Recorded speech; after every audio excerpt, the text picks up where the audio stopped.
Calculus में हम लोग ग्रेडियंट, डाइवर्जेंस और कर्ल सभी का डिफिनेशन, बेसिक कंसेप्ट, सभी पे रिलेटेड क्वेश्चन हम लोग देख चुके हैं और कुछ वीवीआई क्वेश्चन भी देखे जो आपके एग्जाम में पूछा हुआ है। आज हम इसी से रिलेटेड डाइवर्जेंस और कर्ल और ग्रेडियंट से रिलेटेड वीवीआई क्वेश्चन जो आपका प्रीवियस ईयर एग्जाम में पूछा हुआ है, यानी क्वेश्चन बैंक का क्वेश्चन है, उसे हम लोग सॉल्यूशन करेंगे और देखेंगे किस प्रकार से क्वेश्चन को आप सॉल्व करते हैं। तो अभी तक हमारा प्रीवियस लेक्चर्स नहीं देखे वेक्टर कैलकुलस का, तो पूरे प्लेलिस्ट का लिंक आपको आईकार्ड में मिल जाएगा, वहां जाएगा आप देख लीजिएगा। हमारे चैनल पे स्टैटिक्स, डायनेमिक्स और एब्स्ट्रैक्ट अलजेब्रा तीनों कंप्लीट हो चुका है, इनफाइनाइट सीरीज भी कंप्लीट हो चुका है और रियल एनालिसिस का क्रैश कोर्स अवेलेबल है, उस सभी का लिंक आपको डिस्क्रिप्शन में मिल जाएगा, वहां से जाके आप देखिएगा। चलिए इस लेक्चर को क्वेश्चन देखते हैं। तो हम लोग का क्वेश्चन है find divergence curl of vector F where F equal to आपका एक वेक्टर फंक्शन दे रखा है, इतना दे रखा है, राइट। अब देखिए जब भी इस प्रकार के क्वेश्चन रहेगा ना, देखिए इसमें ना मिक्स है, डाइवर्जेंस भी है और कर्ल भी मिक्स है, तो इस प्रकार के क्वेश्चन को आप किस प्रकार से सॉल्व करेंगे। या ऐसा भी हो सकता है ग्रेडियंट डाइवर्जेंस का मिक्सिंग क्वेश्चन दे देगा, या डाइवर्जेंस और कर्ल का मिक्सिंग क्वेश्चन देगा, या ग्रेडियंट डाइवर्जेंस या ग्रेडियंट आपका कर्ल का मिक्सिंग क्वेश्चन दे देगा, इस प्रकार से आपका लिख देगा।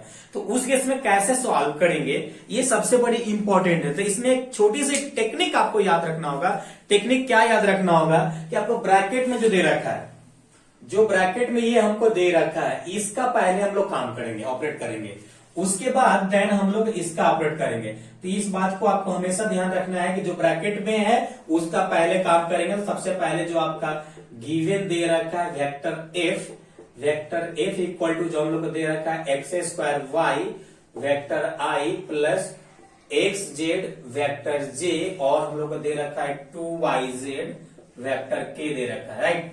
वेक्टर के दे रखा है। नाउ आप जानते हैं वी नो दैट क्या जानते हैं, curl of vector F, curl of vector F, इसी को हम लोग ऐसा लिख सकते हैं del cross vector F, right. अब इस ऐसा है तो इसको हम लोग डिटर्मिनेंट की फॉर्म में ले आएंगे, तो ऊपर में लिखेंगे वेक्टर आई वेक्टर जे और वेक्टर के, राइट। उसके बाद लिखेंगे del x del y del x del y del y और del y del z, right. और इसका जो कोफिशिएंट है इस वेक्टर का वो हम लिख देंगे। तो हम लोग कोफिशिएंट पहला का है एक्स स्क्वायर वाई और यहाँ पे एक्स जेड है और यहाँ पे 2yz है, राइट। अब सिंपल से ये इसको हम लोग सॉल्व कर देंगे डिटर्मिनेंट को, हमारा यहाँ पे ये कर्ल निकल जाएगा। तो इस तरह इसको हम लोग सॉल्व करते हैं। अगर आई ले रहे हैं आप, अगर आप आई ले रहे हैं तो ये कॉलम और ये रो छोड़ना पड़ेगा, तो इससे इसको साथ आप मल्टीप्लाई करेंगे। देखिए yz है, ये स्क्वायर मत समझिएगा, ये yz है, तो ये देखिए y के रिस्पेक्ट में डिफरेंशिएट, तो y का डिफरेंस क्या हो जाएगा 1, बचेगा 2z, तो यहाँ पे हम लोग लिख सकते हैं 2z आ जाएगा। यहाँ से इसका 2z आ जाएगा और यहाँ से अब इसके साथ इसको ऑपरेट करेंगे। यहाँ पे z है और z का डिफरेंस 1 हो जाएगा, तो माइनस क्या बचेगा, यहाँ पे x आ जाएगा, राइट। इतना हो जाएगा। उसी तरह से इसको लेंगे तो माइनस j लेंगे, और j लेंगे तो ये कॉलम और ये रो छोड़ना पड़ेगा। तो यहाँ से इसके साथ इसको करेंगे तो क्या, देखिए ये x के रिस्पेक्ट में x है नहीं है, तो ये वाली हमारा 0 हो जाएगा। उसी प्रकार यहाँ से इसको करेंगे तो ये वाली भी हमारा 0 हो जाएगा, राइट। अब हमारा बचेगा k। अब वेक्टर के वाली ले रहे हैं तो वेक्टर के वाला लेंगे तो ये कॉलम और ये रो छोड़ना पड़ेगा। तो यहाँ से इसको लेंगे तो x है, यानी हमारा ये z मिलेगा, और यहाँ पे ये y भी है, तो यहाँ पे क्या मिलेगा हमारा माइनस एक्स स्क्वायर मिलेगा, राइट। इतना मिलेगा। तो फाइनल जो आपका यहाँ पे मिलने वाला है वो मिलने वाला है यहाँ पे 2z माइनस एक्स वेक्टर आई और प्लस यहाँ पे मिलेगा z minus x square vector के, राइट। अब इतना हमें मिल गया कर्ल बराबर, ये हमें कर्ल ऑफ वेक्टर एफ मिल गया। अब इतना मिल गया। अब यहाँ पे हम डाइवर्जेंस निकाल सकते हैं। कैसे निकालेंगे आप, देखिए अब डाइवर्जेंस बराबर क्या होता है, फिर से अगेन यहाँ पे हम लोग करेंगे अगेन हम लोग क्या करेंगे, we know that divergence of curl, क्या कर्ल एक वेक्टर की फॉर्म ही है, तो divergence of curl vector of F कर सकते हैं यहाँ पे। तो डाइवर्जेंस और डॉट यहाँ पे curl of vector F, okay. अब इतना इक्वल टू, अब ये डाइवर्जेंस बराबर क्या होता है, तो ये हमको एक अलग से डाइवर्जेंस है, डेल यहाँ पे लिखना पड़ेगा, डेल से डॉट करना पड़ेगा वेक्टर फंक्शन में। तो डेल बराबर क्या होता है, डेल बराबर अगर हम लिखेंगे यहाँ पे, तो डेल बराबर हम लोग का vector i del x plus j vector del y plus k vector और डेल वाई डेल जेड, यही होता है डेल बराबर। तो डायरेक्ट हम यहाँ पे इसी को लिख देते हैं, तो यहाँ पे आएगा vector i del y del x plus vector j del y और प्लस वेक्टर के, यहाँ पे आएगा डेल जेड, राइट, ये हो जाएगा। अब इसके साथ डॉट करना है, तो इतना बराबर हमें क्या मिला है, ये मिला है, यहाँ पे क्या देख रहे हैं, इतना बराबर vector of curl of vector F बराबर जो हमको मिला है, इतना मिला है। अब इतना यहाँ पे हम डायरेक्ट यहाँ से हम लोग डाल देते हैं इसमें, तो यहाँ पे हम डायरेक्ट लिख देते हैं, क्या आया है हमें 2z और माइनस x वेक्टर आई, और यहाँ पे प्लस दे देंगे, प्लस यहाँ पे आ जाएगा क्या, और z माइनस एक्स स्क्वायर और वेक्टर के, राइट, इतना है।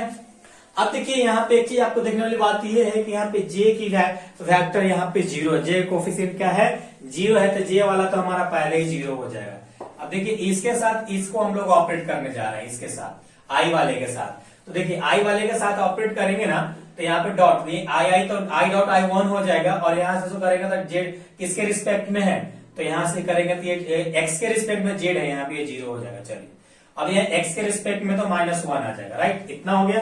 अब ये वाली तो पहले से 0 थी, 0 हो गया, राइट। अब ये के वाली की बात करते हैं, के डॉट के क्या 1 हो जाएगा, जेड के रिस्पेक्ट में है तो जेड की वैल्यू क्या हो जाएगा, यहाँ पे जेड के रिस्पेक्ट में जेड की वैल्यू 1 हो जाएगा। ये एक्स स्क्वायर है, तो एक्स के रिस्पेक्ट में डिफरेंशिएट तो है नहीं, तो ये आपका क्या हो जाएगा 0 हो जाएगा। अब यहाँ पे कुछ थोड़ी बहुत आपको कंफ्यूजन सी हो सकता है, क्या कंफ्यूजन सी हो सकता है, तो यहाँ पे हमारा जो मिला है, यहाँ पे हमारा divergence dot curl of vector F is equal to हमें आया है 0। ओके, तो आपको 0 भी प्रूफ करने के लिए दिया जा सकता है और इसको फाइंड आउट करने के लिए भी दिया जा सकता है। अब आपको कंफ्यूजन क्या हो सकता है, यहाँ पे कंफ्यूजन ये हो सकता है कि आप बोलोगे सर यहाँ एक्स स्क्वायर का डिफरेंशिएशन 0 क्यों हो गया और यहाँ पे जेड का डिफरेंशिएशन 0 क्यों हो गया। तो मेरे डियर स्टूडेंट्स, आप यहाँ पे देख रहे हैं कि हम लोग पार्शियल डिफरेंशिएट कर रहे हैं, और पार्शियल डिफरेंशिएट जब भी आप किसी फंक्शन को करते हैं ना, तो दूसरे फंक्शन को हम एज अ कांस्टेंट ट्रीट करते हैं, और कांस्टेंट का डिफरेंशिएट हमेशा क्या होता है 0 होता है, इस बात को आपको ध्यान रहे, राइट। तो उसी प्रकार से देख रहे हैं कि एक्स के रिस्पेक्ट में आप डिफरेंशिएट कर रहे हैं, तो जेड है तो जेड कांस्टेंट है, इसकी मतलब इसकी वैल्यू 0 हो जाएगा, राइट। अब आपको समझ में आ गया होगा। चलिए इसको रन कीजिए, फिर नेक्स्ट क्वेश्चन देखते हैं। इंपॉर्टेंट क्वेश्चन हम लोग का है, find curl of vector v where v equal to e to the power x y z आपको दे रखा है, i plus j plus k vector दे रखा है। अब देखिए ये तो सीधी सीधी क्वेश्चन है जो आपसे पूछ लिया है, ज्यादा ये घुमा फिरा क्वेश्चन नहीं है, डायरेक्ट इसको आप सॉल्व कर सकते हैं। कैसे सॉल्व कर सकते हैं, सीधा कर्ल है, मतलब इसमें 2-3 फंक्शन वाली यानी सेकेंड डेरिवेटिव डिफरेंशिएशन वाली ऑपरेटर यहाँ पे यूज नहीं करना है। जब भी इसमें कर्ल के साथ डाइवर्जेंस या ग्रेडियंट हो, समझ जाना है वो सेकेंड डिफरेंशिएशन ऑपरेटर को यूज करना है, लेकिन यहाँ पे ऐसा नहीं है। तो सीधी सी बात है, यहाँ पे केवल आप गिवन लिख दीजिए, गिवन लिख लीजिए और इसको सॉल्व कर लीजिए। Vector v is equal to आपको दे रखा है, ये सभी को अगर मल्टीप्लाई करोगे ना तो i vector e to the power x y z plus e to the power x y z j vector plus यहाँ पे आ जाएगा आपका e to the power x y z और हमारा आ जाएगा k वेक्टर, राइट, इतना आ जाएगा। नाउ अब यहाँ पे जब अब जो यहाँ पे हमारा आएगा, अब यहाँ पे क्या जानते हैं, वी नो दैट अब यहाँ पे कर्ल बराबर क्या जानते हैं, curl of vector v is equal to आप क्या लिख सकते हैं, तो इसको लिख सकते हैं आप डेल क्रॉस v वेक्टर आप लिख सकते हैं, क्या डेल क्रॉस v वेक्टर लिख सकते हैं, और इसको डिटरमिनेंट की फॉर्म में हम लोग लिखते हैं, इसको इसका सॉल्यूशन इजी करने के लिए, सॉल्व करने के लिए।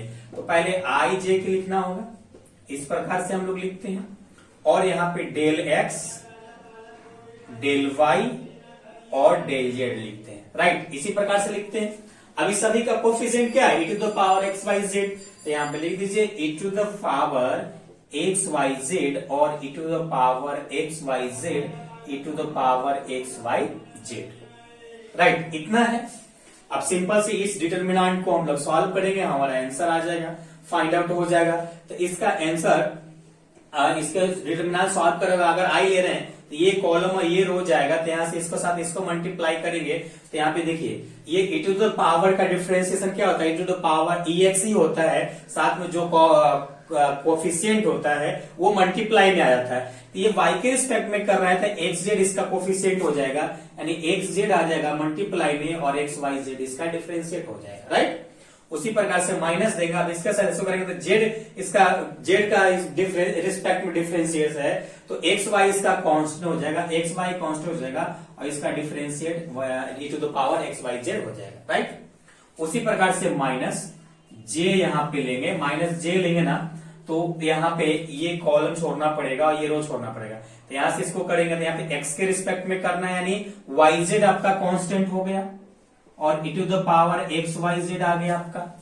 फिर माइनस देंगे, अब यहां से इसको करेंगे, ये जेड के रिस्पेक्ट में है, तो जेड के रिस्पेक्ट में तो एक्स वाई आपका कांस्टेंट हो गया और e to the power x Y z आ जाएगा, राइट। इतना हो जाएगा। उसके बाद फिर प्लस देंगे, चलिए प्लस देंगे, और यहाँ पे के वेक्टर के लेंगे और उसके बाद यहाँ ये कॉलम ले रहे हैं, ये रो ले रहे हैं, तो यहां से इसके साथ आएगा, तो एक्स के रिस्पेक्ट में है तो वाई जेड यहाँ पे वाई जेड कॉन्स्टेंट हो जाएगा, इसका डिफरेंशिएट एक्स वाई जेड हो जाएगा, राइट।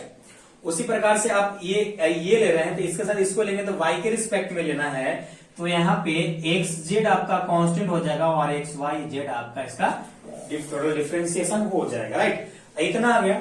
अब इतना को ना आप इजीली इसको सॉल्व कर सकते हैं। इसमें से देखिए क्या कुछ कॉमन है, तो यहाँ पे सभी में क्या है, e to the power x Y z सभी में है, तो सभी से कॉमन हो जाएगा। अब ये दोनों में से x कॉमन है, ये दोनों में से क्या y कॉमन है और ये दोनों में से क्या z कॉमन है, तो इसी रिस्पेक्ट में हम आगे इसको सॉल्व कर लेते हैं। तो curl of vector v is equal to, अगर हम e to the power x Y z common लेते हैं सभी में से, राइट, तो सभी में से कॉमन लेते तो इसमें से क्या कॉमन है, x कॉमन है, तो चलिए हम यहाँ पे x कॉमन ले लिए, क्या बचा आपका z और माइनस क्या बचा यहाँ पे y, माइनस y और i वेक्टर, राइट। इस प्रकार से लिख सकते हैं। उसी प्रकार से इसमें और e to the power x Y z common लिए हैं और क्या y कॉमन है, तो यहाँ पे क्या है माइनस है तो माइनस दीजिए और y कॉमन ले लीजिए, तो क्या बचेगा यहाँ पे z और x बचेगा, z माइनस एक्स और वेक्टर j बचेगा, राइट। उसी प्रकार से हम प्लस देंगे, इसमें से देखिए इसमें से क्या कॉमन है, हमारा z कॉमन है, तो यहाँ पे हम z कॉमन ले लेंगे, तो यहाँ पे हमारा क्या बचेगा, y बचेगा और माइनस x बचेगा, y बचेगा और माइनस x बचेगा और वेक्टर k बचेगा, राइट। ये आ गया। अब ज्यादा यहीं तक इसको सॉल्व कर सकते हैं, इसके आगे सॉल्यूशन नहीं होगा, मीन्स दैट ये आपका यहीं पे आंसर हो जाता है। तो आई होप ये दोनों क्वेश्चन आपको अच्छे से समझ में आ गया होगा। जो भी थोड़ी बहुत कंफ्यूजन रह गया था वेक्टर कैलकुलस डिफरेंशिएशन में, वो आपका क्लियर हो गया होगा सारी चीजें। तो आप कमेंट करके जरूर बताइएगा दो क्वेश्चन आपको अच्छे से समझ में आया या नहीं आया। तो चलिए इसको रन कीजिए, फिर हम लोग आगे देखते हैं। तो वेक्टर कैलकुलस में हमारा डिफरेंशिएशन वाला जो पार्ट होता है, डाइवर्जेंस, कर्ल और ग्रेडियंट, ये तीन जो टॉपिक्स होता है ये हमारा कंप्लीट हुआ। अब इससे ग्रेडियंट, डाइवर्जेंस और कर्ल से रिलेटेड इसका प्रॉपर्टीज आपको प्रूफ करना होता है, तो इसका बेसिक कंसेप्ट आपको क्लियर होना चाहिए। डाइवर्जेंस और ग्रेडियंट और कर्ल का, इसको कितने प्रकार से लिख सकते हैं, इसका क्या पॉसिबिलिटी है, सारी चीज अगर क्लियर है तो आप प्रॉपर्टीज का क्वेश्चन इजीली आप सॉल्व कर सकते हैं। तो चलिए हम लोग इस पे हम बेसिक कंसेप्ट एक बार फिर से हम रिमाइंड करेंगे और सारी चीज को हम डिटेल में देखेंगे, इसको और कितने प्रकार से देख सकते हैं और कर सकते हैं, राइट। और फर्स्ट ऑर्डर और सेकेंड ऑर्डर दोनों को देखेंगे, राइट। चलिए तो सबसे पहले हम लोग बात करते हैं ग्रेडियंट से। अब देखिए ग्रेडियंट है, अब ग्रेडियंट मतलब क्या समझ रहे हैं, फर्स्ट जो हम लोग बात कर रहे हैं यहाँ पे ग्रेडियंट किससे बात कर रहा है, राइट। अब देखिए ग्रेडियंट के मतलब क्या समझ रहे हैं, ग्रेडियंट का हमारा डेफिनेशन क्या था, कोई भी स्केलर वेक्टर था उसके साथ सिंपल सी मल्टीप्लाई हम लोग करते थे तो हमारा क्या होता था, ग्रेडियंट कहलाता था। मीन्स दैट कि ये कि ग्रेडियंट है, ग्रेडियंट अगर बोल रहा है तो इसका मतलब क्या, इसका मतलब ये कि कोई भी वेक्टर ऑपरेटर के साथ, वेक्टर डिफरेंशिएशन के साथ किसी भी स्केलर वेक्टर को सिंपल से मल्टीप्लाई करेंगे वो क्या कहलाता था, ग्रेडियंट कहलाता था।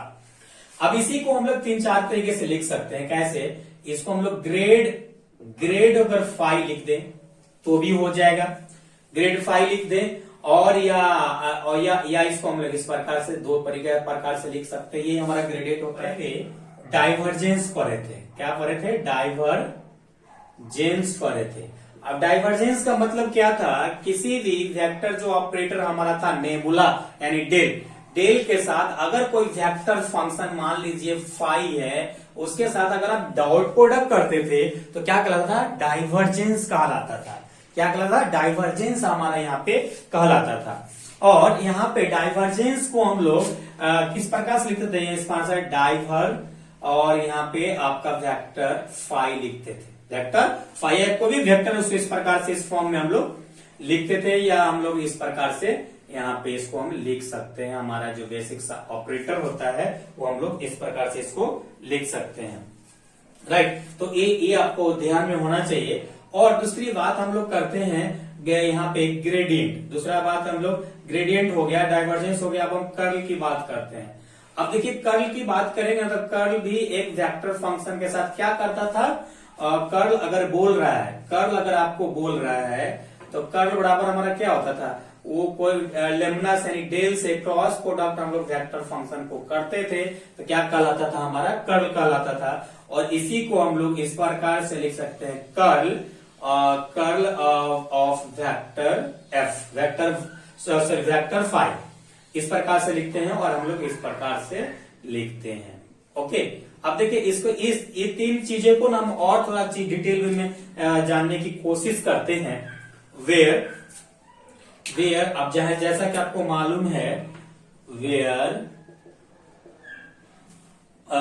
डेल इज इक्वल टू हमारा वेक्टर आई होता है del x plus j vector del y plus k vector del z. Right, ये हमारा क्या होता था, जेड इज इक्वल टू हमारा ये होता था।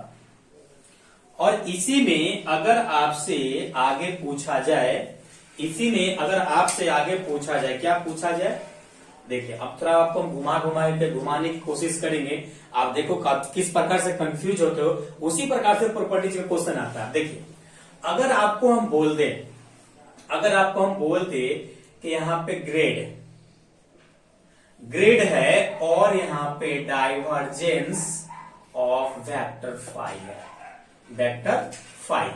राइट। अब से ये बोल दे कि अब इसका मतलब क्या है, इसको आप किस प्रकार से लिख सकते हैं। देखिए सबसे पहली बात ये है यहाँ पे कि ये जब भी आप यहाँ पे डाइवर्जेंस को निकालोगे तो हमारा यह स्केलर वेक्टर फंक्शन देता है। जब भी हम डाइवर्जेंस निकालेंगे तो स्केलर फंक्शन आता है, वेक्टर फंक्शन नहीं आता है। तो इस केस में आप ऐसा लिख सकते हैं, आप ग्रेड लिखेंगे और यहाँ पे क्या करता है वेक्टर, ये डाइवर्जेंस का मतलब क्या, डेल के साथ क्या करता है, डॉट करता है किसी भी वेक्टर फंक्शन के साथ। राइट, अब वेक्टर फंक्शन के साथ अब सिंपल सी यहाँ पे डेल के साथ क्या करेंगे, हम लोग मल्टीप्लाई करेंगे। डेल के साथ यहाँ पे क्या करेंगे, हम लोग सिंपल सी मल्टीप्लाई करेंगे। यही हमारा क्या कहलाया हो जाएगा, grad of divergence of vector phi हो जाएगा। इसको हम लोग पॉइंट नंबर 4 बता देते हैं। राइट, अब पॉइंट नंबर 5 हम आपको लिखते हैं। अगर आपको हम बोल दे कि curl of divergence of vector v, अब इसको आप किस प्रकार से लिख सकते हैं तो थोड़ा ध्यान दीजिएगा। सबसे पहले आपको हमेशा माइंड में रहना चाहिए कि जो ब्रैकेट में है उसी पे काम करना है आपको। उसके बाद देन ब्रैकेट के बाद वाले को आप काम सॉल्व कीजिएगा तो इजीली इसको सॉल्व कर सकते हैं। तो इसको जो आप कर सकते हैं क्या, डाइवर्ज कर्ल को तभी फिलहाल ऐसा ही रहने दीजिए। डाइवर्जेंस को क्या हम लोग करते हैं, डाइवर्जेंस को डेल के साथ हम लोग डॉट प्रोडक्ट कर देते हैं किसी भी वेक्टर फंक्शन का। अब ये हो गया डाइवर्जेंस। अब इसके बाद हम लोग इसे क्या करेंगे, अब यहाँ पे ना हम डेल के साथ क्रॉस प्रोडक्ट कर देंगे, किसके साथ हम लोग डाइवर्जेंस ऑफ वेक्टर v के साथ, राइट। क्रॉस प्रोडक्ट कर देंगे तब जाके ये क्या क्या कहलाएगा आपका, यहाँ पे कर्ल कहलाएगा, राइट। यहाँ पे ये curl of divergence of vector v कहलाएगा, राइट। अब पॉइंट नंबर 5, पॉइंट नंबर 6 ऐसा भी हो सकता है कि डाइवर्जेंस और डॉट कर्ल, जो अभी भी आपको क्वेश्चन सॉल्व कराए हैं, वेक्टर v। अब इसको कैसे करेंगे, तो इसको देखिए हमेशा जब क्रॉस प्रोडक्ट करेंगे ना, यहाँ पे कर हमेशा निकालेंगे तो वेक्टर फंक्शन मिलता है। डाइवर्जेंस निकालेंगे तो आपको हमेशा क्या, स्केलर फंक्शन देता है। तो यहाँ पे कुछ यहाँ पे आप इस प्रकार से, जब अभी आपका क्वेश्चन रहता है आपका एग्जाम में, समझिए ये गलत है, ऐसा पॉसिबिलिटी नहीं है। आपको हम ऐसा रहेगा तो ऐसा लिख कर बताएगा ऐसा है, लेकिन जब दोनों को ऑपरेट करेंगे तो स्केलर फंक्शन देगा। लेकिन कर्ल निकालने के लिए इसको वेक्टर फंक्शन चाहिए, वेक्टर फंक्शन रहेगा तभी कर्ल निकाल सकते हैं, अदरवाइज नहीं निकाल सकते हैं। जैसा कि आप कर्ल निकाल रहे थे, देख रहे थे कि आपके पास वेक्टर फंक्शन था तो कर्ल आप निकाले थे, अदरवाइज नहीं निकलेगा। तो ये जो आपका पॉइंट लिखे, ये जो आपको हम प्रॉपर्टीज बताने की कोशिश करिए, गलत है, लेकिन आपको नॉलेज पॉइंट ऑफ व्यू से आपको हम बता रहे कि इसको इस प्रकार से लिखा जा सकता है, लेकिन यह गलत है, राइट। चलिए अब इसका बात करते हैं। अब देखिए, अब इसका सबसे पहले कर्ल की काम कीजिए, तो यहाँ पे ना डाइवर्जेंस रहने दीजिए और कर्ल क्या करता है, डेल के साथ किसी भी वेक्टर फंक्शन को क्रॉस प्रोडक्ट कर दो, वो हो जाता है डाइवर्जेंस। उसके बाद ये वेक्टर फंक्शन है, तो यहाँ पे इस डेल के साथ इसको डॉट प्रोडक्ट कर देंगे ना, तो ये आ जाएगा आपका divergence of curl of vector v। तो इतना इस प्रकार से इसको लिखा जा सकता है। तो आई होप ये चीजें आपको यहाँ पे क्लियर हो गया। देखिए यही सब चीजों को ना हम यूज करके हम प्रॉपर्टीज का क्वेश्चन हम लोग सॉल्व करने वाले हैं। प्रॉपर्टीज का क्वेश्चन आपके एग्जाम में आता है, ओके। चलिए इसको खत्म कीजिए, फिर आगे देखते हैं। अब हम लोग देखते हैं कि सेकेंड डेरिवेटिव का वेक्टर ऑपरेटर को किस प्रकार से आप लिख सकते हैं और किस प्रकार से प्रॉपर्टीज में हमारा उसको यूज करते हैं, वो हम लोग देखते हैं, राइट। चलिए देखिए, आपको पॉइंट नंबर 1 की बात सबसे पहले कर लेते हैं। देखिए अगर आपके पास अगर क्वेश्चन इस प्रकार से दिखता है, del dot del phi, right. अब देखिए अभी आपको हम डायरेक्ट ग्रेडियंट, डाइवर्जेंस और कर्ल की फॉर्म में लिख के बता रहे थे। अब यहाँ पे उल्टा चल रहे हैं। जनरली जो हम लास्ट में जो इधर जो साइड में जो आपको हम बता रहे थे, वो सेकेंड डेरिवेटिव ऑपरेटर में ही आता है, क्योंकि जब भी दो का कॉम्बिनेशन कर्ल और डाइवर्जेंस या डाइवर्जेंस और कर्ल का मिलेगा तो वो second order differential derivative operator में आता है, राइट। तो हम लोग वहां बात कर लेते हैं। अब देखिए इसको आप क्या लिख सकते हैं। अब देखिए आप हमेशा ध्यान दीजिएगा, अब हमेशा ध्यान क्या देना है आपको, कि जब भी आपका वेक्टर ऑपरेटर के साथ किसी भी डेल के साथ अगर डॉट प्रोडक्ट करते हैं तो क्या कहलाता है, डाइवर्जेंस। डिफिनेशन पे जाइए, डिफिनेशन आपको भूलना नहीं है। डाइवर्जेंस का डिफिनेशन क्या कहता है, डेल के साथ किसी भी वेक्टर फंक्शन को आप डॉट प्रोडक्ट करते हैं तो डाइवर्जेंस होता है, राइट। अब देखिए अब ये डेल और फाई के साथ आपस में सिंपल सी मल्टीप्लाई, ना तो डॉट प्रोडक्ट है नहीं तो क्रॉस है। देखिए ग्रेडियंट है, ग्रेडियंट से हमेशा क्या मिलता है ऑपरेट करने के बाद, वेक्टर फंक्शन मिलता है, आपको ध्यान रहे, राइट। चलिए इसको हम लोग क्या लिख सकते हैं, एक तो इसको हम क्या है, डॉट प्रोडक्ट है तो डाइवर्जेंस डॉट यहाँ पे क्या, ग्रेड फाई, यानी वेक्टर आपका ये आ जाएगा divergence dot grad phi function, right. इसको इस प्रकार से आप लिख सकते हैं, राइट। चलिए अब पॉइंट नंबर 2 की हम लोग बात करते हैं। तो पॉइंट नंबर 2 आपका है डेल के साथ अगर क्रॉस प्रोडक्ट हम कर रहे हैं, किसके साथ, डेल फाई के साथ।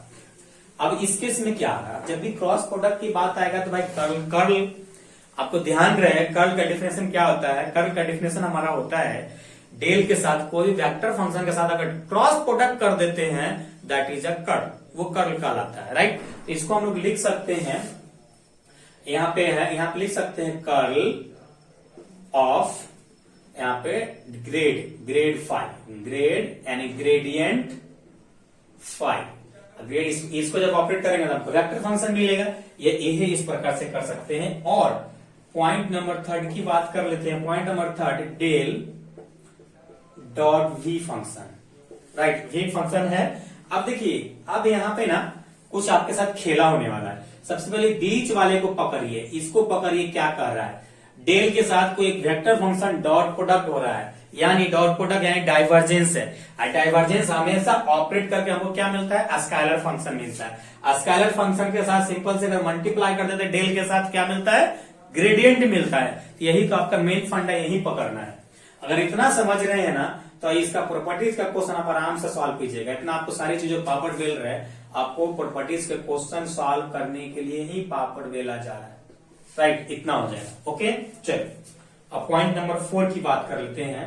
तो पॉइंट नंबर 4 में हमारा है डेल और आपका है dot cross product cross of vector v, right, इतना है।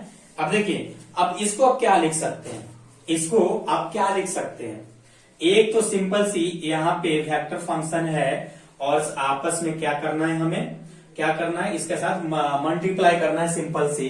तो क्या हो जाएगा, ये ग्रेडियंट हो जाएगा और अंदर में क्रॉस प्रोडक्ट है यानी ये कर्ल हो जाएगा। तो इसको हम लोग इस प्रकार से लिख सकते हैं इसको इस प्रकार से लिख सकते हैं, ग्रेड और curl of vector v, right, इसको इस प्रकार से लिख सकते हैं। But by technically by default ये रॉन्ग है। क्यों रॉन्ग है, क्योंकि यहाँ पे हमें वेक्टर फंक्शन क्रॉस प्रोडक्ट करेंगे तो हमें वेक्टर फंक्शन मिलता है, जैसा कि आपको मालूम है।